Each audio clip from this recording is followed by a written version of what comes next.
И оваа година, како и минатите години, Центарот за култура Марко Цепеков традиционално го организира Прилепското културно лето, кое е единствен центар во Република Македонија кој организира ваков вид на манифестација.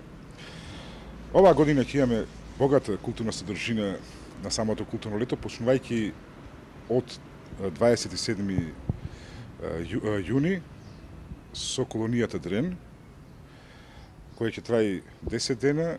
На неа ќе земат учество 14 уметници од Македонија и надвор од Република Македонија, значи од Русија и Србија. Потоа ќе имаме голем број на сценско-музички остварувања од сите области на музичката уметност. Последна манифестација ќе ни биде изворниот фолклор на балкански народи, а измој ќе бидат, ќе истекнам, значи, вака по-атрактивни, значи, настап на групата Фолтин, групата Монистра. Ќе имаме голем број на изложби, театарски представи, меѓу кои и најновата представа на театарот при Центарот за култура Марко Цепенков, Сон на летната ноќ од Вилјам Шекспир во режија на Нела Витошевич. Тоа ќе биде некаде крајот на јули месец, значи во склопот на културното лето. И некаде за крајот на културното лето го спремаме и одбележување на јубилеот на списанието Сремеш, 60 години списание Сремеш.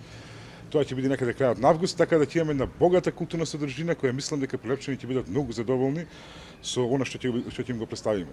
Значи, самите средства, најголемиот дел од средствата за организирање на ова културно лето се наши собствени од Центарот за култура и еден дел со Министерството за култура, тоа е изворниот фолклор на балкански народи, овие два концерти кои спомнав и дел од ликовната колонија.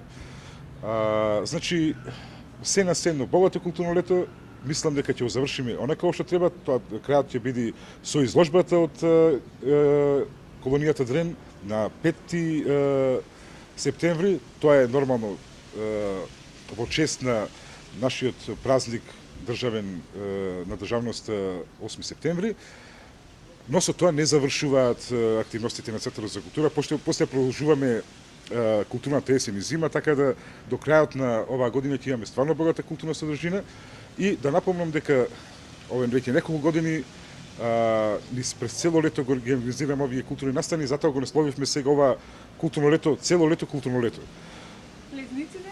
Влезниците се скоро за сите настани бесплатни, слободни, и да напоменам дека најголем дел од овие настани ќе се одржуваат на алтернативен отворен простор, значи на летната сцена во центарот на градот, плошадот Александрија, или на други алтернативни сцени кои одговараат на овој вид на настани. Единствено ако не спречи само временските услови, тогаш благовремено ќе информираме граѓаните дека тоа ќе се одржи внатре во Центарот за култура.